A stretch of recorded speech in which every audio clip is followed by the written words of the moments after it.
കഴിഞ്ഞ വീഡിയോ കണ്ടിട്ട് കുറെ പേര് പറയേണ്ട ഈ ആര്യയുടെ മുഖത്ത് നല്ല ക്ഷീണം ഉണ്ടല്ലോ എന്ന്. സത്യമാണ് കേട്ടോ, എനിക്ക് നല്ല ക്ഷീണം ഉണ്ട്. അതിന്റെ കൂടെ എന്റെ സമാധാനം കളയുന്ന ഒന്നാണ് എന്റെ ഈ കഴുത്തിലെ കറുപ്പ്. കഴുത്തൊക്കെ കറുത്തൊരു വിധായിട്ടുണ്ട് കേട്ടോ. ഇവര് കഴിയുമ്പോൾ മാറുന്നാണ് എന്റെ ഒരു വിശ്വാസം കേട്ടോ. അതുകൊണ്ട് ഞാൻ കുളിക്കാൻ പോകാൻ വേണ്ടി നിൽക്കുകയാണ്. അപ്പൊ ഈ ഒരു നൈറ്റ് ഞാൻ നമ്മുടെ ഫ്ലിപ്കാർട്ടിൽ നിന്ന് വാങ്ങിച്ചായിരുന്നു കേട്ടോ. ലിങ്ക് കിട്ടുകയെങ്കിൽ ഞാൻ ടാഗ് ചെയ്ത് കൊടുക്കാം. അത് കഴിഞ്ഞിട്ട് എന്റെ കുളി കഴിഞ്ഞു. ഞാൻ വേഗം ഒരുങ്ങുന്നത് വേറെ ഒന്നുമല്ല കേട്ടോ. എന്റെ 2 ഫ്രണ്ട്സ് എന്നെ കാണാൻ വരാമെന്ന് പറഞ്ഞിട്ടുണ്ടായിരുന്നു.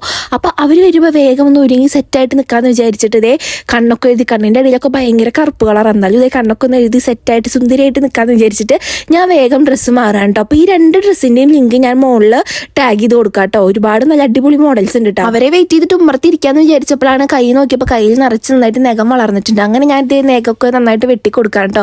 അങ്ങനെ കുറച്ച് കഴിയുമ്പോഴേക്കും ഇവർ 2 പേരും എത്തിയിട്ടോ. ഇനിയും കുറച്ച് ടീംസ് ഉണ്ട്, പക്ഷെ അവർ വന്നിട്ടില്ല. അവരിവിടെ നാട്ടിലില്ല കേട്ടോ. അപ്പോൾ ഹസീനയും സാന്ദ്രയായിരുന്നു തന്നെ കാണാൻ വന്നിട്ടുണ്ടായിരുന്നേ. അപ്പോൾ സാന്ദ്ര വന്നപാടെ എനിക്ക് ഡയറി മിൽക്കൊക്കെ വാങ്ങിച്ചിട്ടേക്ക് മുന്നേ ഡയറി മിൽക്ക് ഭയങ്കര ഇഷ്ടമാണ് കേട്ടോ. അങ്ങനെ മിഠായിക്ക് കൊടുക്കുന്നു. അങ്ങനെ ഞങ്ങൾ കുറേ നേരം വർത്താനം പറഞ്ഞ് ഇങ്ങനെ ഇരിക്കേണ്ട. അത് കഴിഞ്ഞിട്ട് ഇതേ വിസ്മയ വീഡിയോ കോൾ ചെയ്തിട്ടുണ്ടായിരുന്നു. അങ്ങനെ കുറേ നേരം അവളായിട്ട് സംസാരിച്ചിരുന്നുണ്ട്. ഇതൊക്കെ എൻ്റെ കോളേജിൽ പഠിക്കുന്നത് ഫോട്ടോസും വീഡിയോസും ഒക്കെ ഉണ്ടോ. അങ്ങനെ ഞങ്ങളെല്ലാവരും കൂടിയിട്ട് ഞങ്ങളുടെ പണ്ടത്തെ ഫോട്ടോസും വീഡിയോസും ഒക്കെ നോക്കിയിരിക്കായിരുന്നു. അപ്പോൾ ഇവരെന്ന് വെച്ചാൽ ബെസ്റ്റ് ഫ്രണ്ട്സ് ആണ് കേട്ടോ. എൻ്റെ ഒരു വൃത്തിയായിട്ട് സ്വഭാവമാണ് കേട്ടോ. ഞാൻ അധികം ആൾക്കാരായിട്ട് കമ്പനി ആവില്ല കേട്ടോ. ഞാൻ പിന്നെ അധികം ഓവറായിട്ട് ബ്ലാ പറയുന്ന കൂട്ടത്തിലും അല്ല.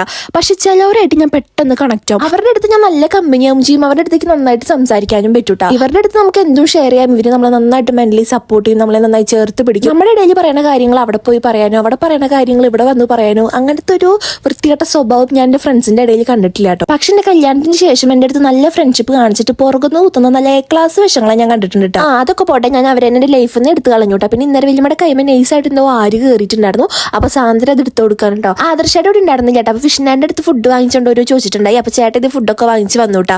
അപ്പോഴേക്കും നമ്മുടെ അമ്മ പണി മാറ്റി വന്നിട്ടുണ്ടായിരുന്നു. ഞങ്ങൾ ഇത്ര നേരം ഇരുന്ന് വർത്താനം പറയായിരുന്നു കേട്ടോ. ഇവരൊരു 10:45 വന്നതായിരുന്നു കേട്ടോ. അപ്പൊ 1 മണി വരെ നമ്മളിരുന്ന് ഭയങ്കര സംസാരമായിരുന്നു. അങ്ങനെ അമ്മ വന്നപ്പോഴാണ് നമ്മൾ ഫുഡ് കഴിക്കാൻ വേണ്ടി ഇരുന്നിട്ട്. അപ്പൊ പൊറാട്ടയും ബട്ടർ ചിക്കനും ആയിരുന്നു കേട്ടോ. അങ്ങനെ ഞങ്ങൾ ഫുഡൊക്കെ കഴിച്ചു. ഫുഡ് അടി കഴിഞ്ഞിട്ട് നമ്മളെല്ലാവരും റെസ്റ്റ് എടുക്കാൻ വേണ്ടി കിടക്കാണ്ട്. അപ്പൊ സാന്ദ്രയുടെ കയ്യിൽ എപ്പോഴും നല്ല വെറൈറ്റി ആയിട്ടുള്ള ഫോണിന്റെ പൗച്ചുകൾ ഉണ്ടാവും. അപ്പൊ അതൊക്കെ ഇങ്ങനെ നോക്കിയിരിക്കുകയാണ്. പിന്നെ ഇവർക്ക് എല്ലാവർക്കും ഭയങ്കര എക്സൈറ്റ്മെന്റ് ആണ്, കാരണം ഉണ്ണി ചവിട്ടോ എന്നൊക്കെ അറിയാൻ വേണ്ടിയിട്ട്. അപ്പൊ നമ്മുടെ ഉണ്ണി 2 പേർക്കും നല്ല ചവിട്ട് കൊടുത്തു. ഇവർക്ക് 2 പേർക്കും ഒരു ലോട്ടറി അടിച്ച ഫീൽ ആയിരുന്നു കേട്ടോ. അത് കഴിഞ്ഞിട്ട് ശീവമ്മ വിളിച്ചിട്ടുണ്ടായി. അപ്പൊ സ്വന്തം അമ്മേനെ ട്രോളിക്കൊണ്ടിരിക്കാണ് കേട്ടോ മോള്. അത് കഴിഞ്ഞിട്ട് ഇത് 2 പേരും പോവാൻ വേണ്ടിയിട്ട് നിൽക്കാണ്ട് ഒരു 4 മണിക്ക് ആകുമ്പോൾ പോകാൻ വേണ്ടിയിട്ട് റെഡി ആവാണ്.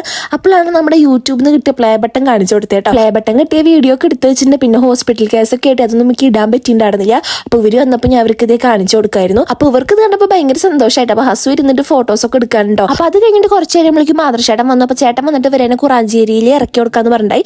അങ്ങനെ ഇത് ടാറ്റ ബാബയൊക്കെ പറഞ്ഞ് ഉമ്മയൊക്കെ തന്നിട്ട് അവരിനി ഉണ്ണി ഉണ്ടായിട്ട് കാണാൻ വരാന്നൊക്കെ പറഞ്ഞിട്ട് പോകാൻ വേണ്ടി നിൽക്കാണ്ടോ. അപ്പൊ ഇവര് ഇറങ്ങുമ്പോൾ എനിക്കും ഭയങ്കര സങ്കടം. ഇത്രയും നേരം ഭയങ്കര ഹാപ്പി ആയിട്ട് നിൽക്കായിരുന്നല്ലോ.